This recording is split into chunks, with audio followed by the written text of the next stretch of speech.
नमस्कार दोस्तों, स्वागत है आप सभी का मेरे YouTube चैनल पर। मैं हूं ओमकारनाथ, आप देख रहे हैं करंट अफेयर चैनल। तो आज हम 6 से 8 नवंबर 2023 के जितने भी करंट अफेयर क्वेश्चन हैं उस पर हम चर्चा करेंगे। तो यदि आप चैनल पर नए हैं तो चैनल को सब्सक्राइब लाइक ज़रूर करें और अपने मित्रों को शेयर करें। तो चलिए स्टार्ट करते हैं। फर्स्ट क्वेश्चन की ओर बढ़ते हैं। किस राज्य और यूटी में वायु प्रदूषण के खतरनाक स्तर की वजह से ट्रक, कमर्शियल वाहन निर्माण कार्यों पर प्रतिबंध लगाया और स्कूल को बंद किया? वित्त मंत्री निर्मला सीतारमण ने नवंबर 2023 में श्रीलंका के किन दो शहरों में एसबीआई की शाखा का उद्घाटन किया? पीएम मोदी ने मुफ्त में राशन देने वाली योजना प्रधानमंत्री गरीब कल्याण अन्न योजना का विस्तार कब तक करने का ऐलान किया? पीएम मोदी तीसरी बार श्री सोमनाथ ट्रस्ट के अध्यक्ष चुने गए। इस बार कितने वर्ष का कार्यकाल होगा? वर्ल्ड फूड इंडिया 2023 के मेगा फूड इवेंट का दूसरा संस्करण कहाँ आयोजित हुआ? विश्व सुनामी जागरूकता दिवस कब मनाया जाता है? तो इस प्रकार के तमाम क्वेश्चन होंगे इस वीडियो में, तो देखना ना भूलें। तो फर्स्ट क्वेश्चन लेते हैं। किस राज्य और यूटी में वायु प्रदूषण के खतरनाक स्तर की वजह से ट्रक, कमर्शियल वाहन निर्माण कार्यों पर प्रतिबंध लगा और स्कूल को भी बंद किया गया? तो इसका राइट आंसर हो जाएगा ऑप्शन नंबर ए, दिल्ली में। देश की राजधानी दिल्ली में 5 नवंबर 2023 को एयर क्वालिटी इंडेक्स 450 का मार्क पार कर गया। इसके बाद commissioner for air quality management ने पूरे दिल्ली में ग्रेफ के स्टेज 4 को लागू किया गया। ग्रेफ के स्टेज 4 के तहत दिल्ली एनसीआर में किन किन पर प्रतिबंध लगाया गया? तो दिल्ली प्रदूषण फैलाने वालों पर ट्रक पर प्रतिबंध लगाया गया, कमर्शियल 4 पहिया वाहनों पर प्रतिबंध लगाया गया, सभी प्रकार के निर्माण कार्य पर प्रतिबंध लगाया गया, सभी प्राथमिक विद्यालय 10 नवंबर 2023 तक बंद रहेंगे। हालांकि कक्षा 6 से 12 तक के लिए स्कूलों के पास ऑनलाइन पढ़ाने का विकल्प है।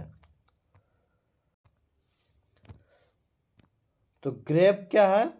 तो ग्रेड रिस्पांस एक्शन प्लान है, इसका पूरा नाम है। तो ये ग्रेप वायु प्रदूषण पर अंकुश लगाने के लिए दिल्ली में एक प्रदूषण नियंत्रण योजना है।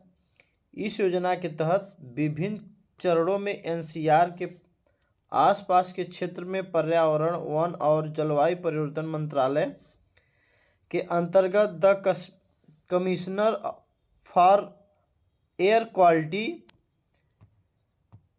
मैनेजमेंट द्वारा आपातकालीन उपायों का एक सेट लागू किया जाता है। नेक्स्ट क्वेश्चन लेते हैं। वित्त मंत्री निर्मला सीतारमण ने नवंबर 2023 में श्रीलंका के किन दो शहरों में एसबीआई की शाखा का उद्घाटन किया?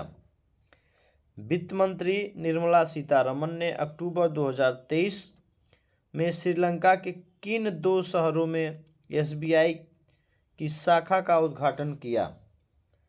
तो एक किया जफना और त्रिकोमाली में। ऑप्शन नंबर डी हो जाएगा, इसका राइट आंसर हो जाएगा।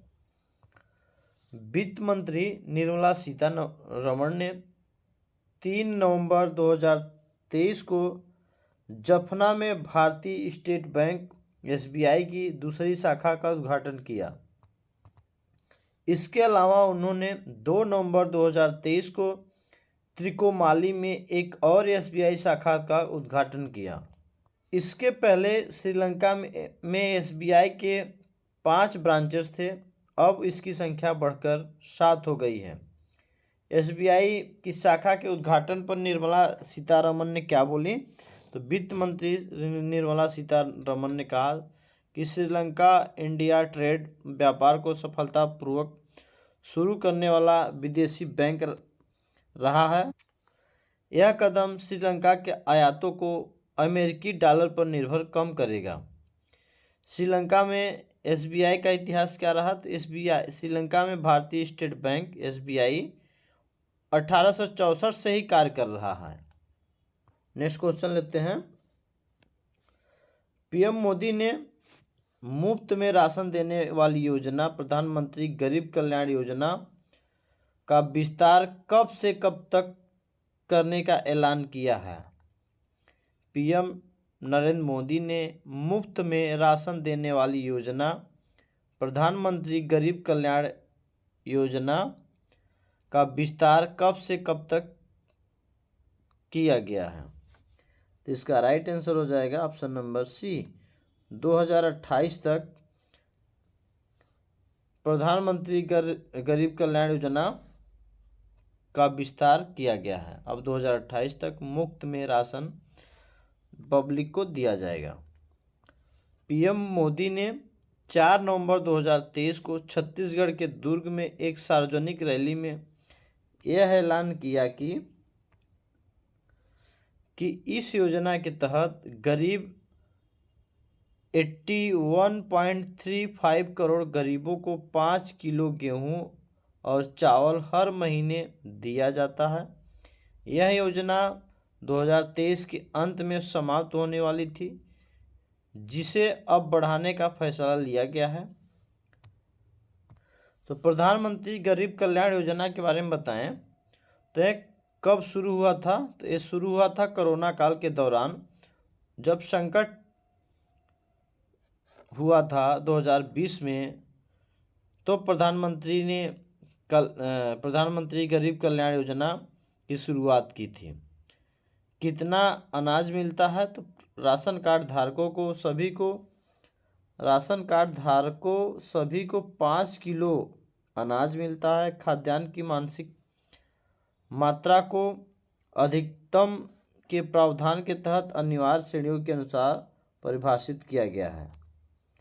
सरकार राष्ट्रीय खाद्य सुरक्षा एक्ट के तहत चावल 3 रुपये प्रति किलो, गेहूं 2 रुपये प्रति किलो और मोटा अनाज 1 रुपये प्रति किलो की दर से देती है। हालांकि यह कोरोना काल में से सीमित अवधि के लिए फ्री दिया जा रहा है। एक बार फिर से इसका अवधि बढ़ाई गई। अब इसकी अवधि 2028 तक कर दिया गया है। नेक्स्ट क्वेश्चन लेते हैं। पीएम मोदी तीसरी बार श्री सोमनाथ ट्रस्ट एसएसटी के अध्यक्ष के रूप में चुने गए। इस बार कितने वर्ष काल के लिए चुने गए हैं?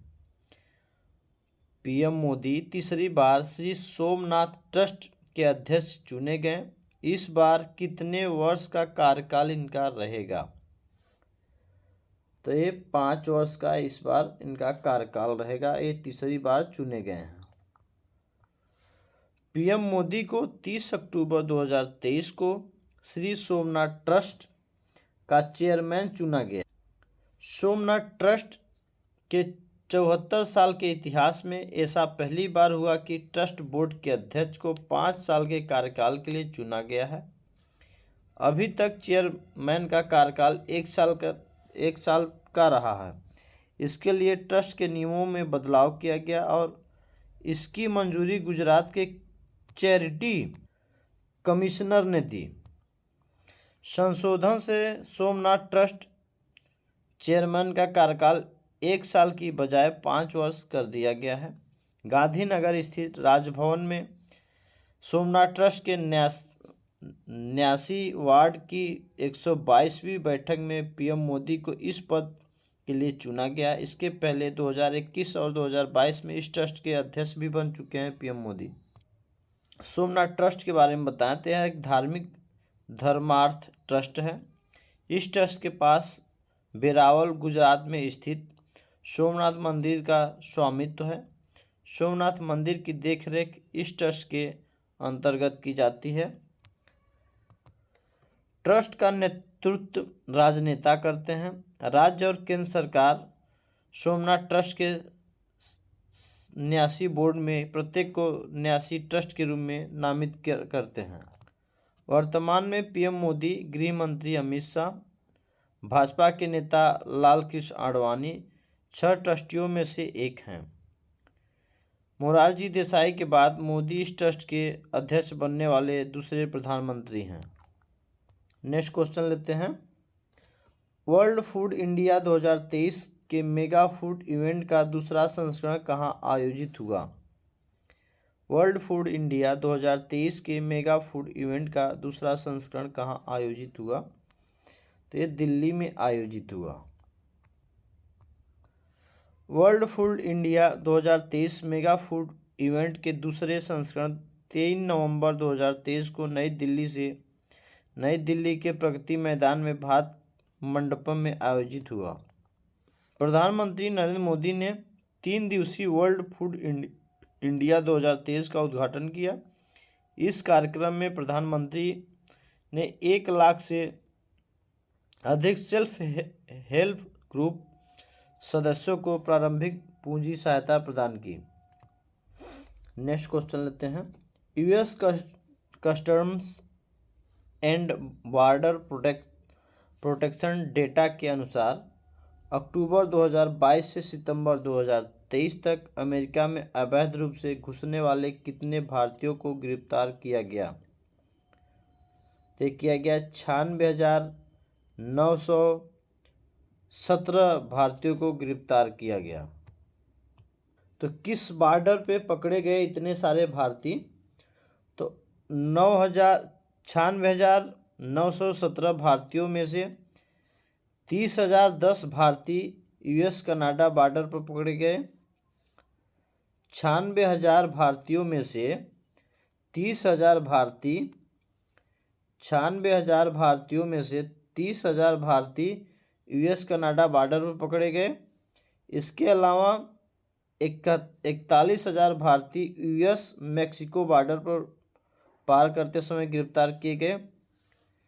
तो कुल 96,917 भारतीयों को पकड़ा गया अमेरिका के बॉर्डर पे। तो अमेरिका ने क्या कहा इसके बारे में? तो अमेरिकी सांसद जेम्स लैकफोर्ड ने 2 नवंबर 2023 को संसद में कहा कि पिछले 1 साल में लगभग 45,000 भारतीयों ने अवैध रूप से अमेरिका की दक्षिणी सीमा पार की है, जबकि 96,917 गिरफ्तार हुए। जेम्स फोर्ड ने बताया कि यह भारतीय बहाना देते हैं कि उन्हें अपने देश भारत में ही डर लगता है। ऐसा कहकर लोग अंतर्राष्ट्रीय कानून का सहारा लेते हैं, जिसके अनुसार वे शरणार्थी माने जाते हैं। तो बीते सालों में कितने भारतीय पकड़े गए? तो अवैध रूप से अमेरिकी सीमा पार करते समय पकड़े गए भारतीयों की संख्या कथित तौर पर पिछले वर्ष में 5 गुना की वृद्धि हुई है। 2019-20 में 19,883 भारतीय पकड़े गए थे। 2020-21 में 30,662 भारतीय अवैध रूप से सीमा क्रॉस की है। 2021-22 में 63,937 भारतीय पकड़े गए हैं। न्यूज़पेपर द हिंदू के अनुसार गिरफ्तार किए गए भारतीयों को 4 कैटेगरी में बांटा गया है। अवैध तरीके से अमेरिका में घुसने वालों को संख्या में से सबसे ज़्यादा सिंगल एडल्ट्स हैं। वित्तीय वर्ष 2023 में 84,000 भारतीय सिंगल एडल्ट्स ने अवैध रूप से बॉर्डर क्रॉस किया था। अमेरिकी सरकार का वित्त वर्ष 1 अक्टूबर से 30 सितंबर तक चलता है। नेक्स्ट क्वेश्चन लेते हैं। शिशु संरक्षण दिवस कब मनाया जाता है? शिशु संरक्षण दिवस 7 नवंबर को मनाया जाता है। यह दिन शिशुओं के जीवन को बचाने और पर्याप्त सुरक्षा देखभाल प्रदान करने के लिए किए जाने वाले उपायों के बारे में जागरूक करने के लिए मनाया जाता है। भारत में 2022 में शिशु मृत्यु दर 27.695% मृत्यु प्रति 1000 में जीवित जन्मों पर रहा। 1000 में 27.695 लोग क्या होते थे, मृत्यु होती थी 1000 में। आई होप कि समझ गए होंगे। नेक्स्ट क्वेश्चन लेते हैं। विश्व सुनामी जागरूकता दिवस कब मनाया जाता है? तो 5 नवंबर को विश्व सुनामी जागरूकता दिवस मनाया जाता है। सुनामी जागरूकता के बारे में, सुनामी के बारे में जागरूकता बढ़ाने और जोखिम कम करने के लिए आइडिया को शेयर करने के लिए इस दिवस को मनाया जाता है। वर्ष 2023 की थीम क्या रही थी? लचीले भविष्य के लिए असमानता से लड़ना, इसका थीम था। विश्व सुनामी जागरूकता दिवस जापान की पहल के बाद से मनाया जा रहा है। पहला विश्व सुनामी जागरूकता दिवस 5 नवंबर 2016 को विश्व भर में मनाया गया था। संयुक्त राष्ट्र महासभा ने 22 दिसंबर 2015 को इसकी घोषणा की थी। नेक्स्ट क्वेश्चन लेते हैं। विश्व दूरसंचार मानकीकरण असेंबली की मेजबानी भारत किस वर्ष करेगा?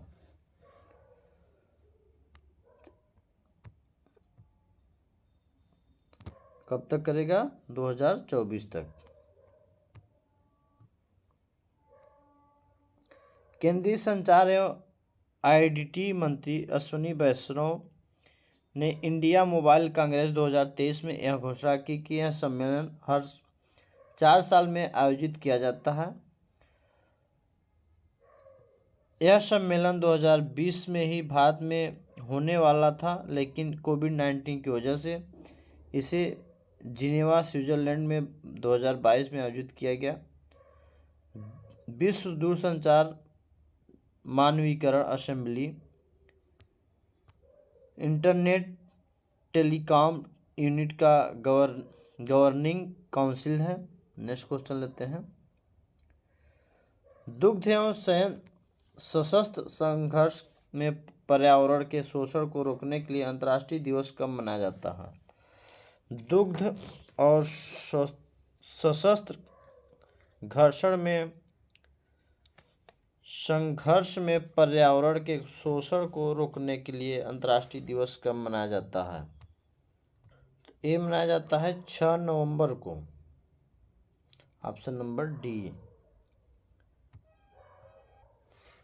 इस दिवस को संयुक्त राष्ट्र ने वर्ष 2021 में घोषित किया था। यूएनईपी का अनुमान है कि प्राकृतिक संसाधनों पर कब्जा के लिए आने वाले समय में संघर्ष दोगुनी होने की संभावना है। तो इसी के साथ आज का वीडियो क्वेश्चन कंप्लीट हुआ। तो यदि चैनल को लाइक नहीं किया है तो लाइक ज़रूर कर दें, शेयर नहीं किया है तो शेयर ज़रूर करें और अपने मित्रों को सजेशन करें कि इसको सब्सक्राइब करें। मिलते हैं नेक्स्ट वीडियो में।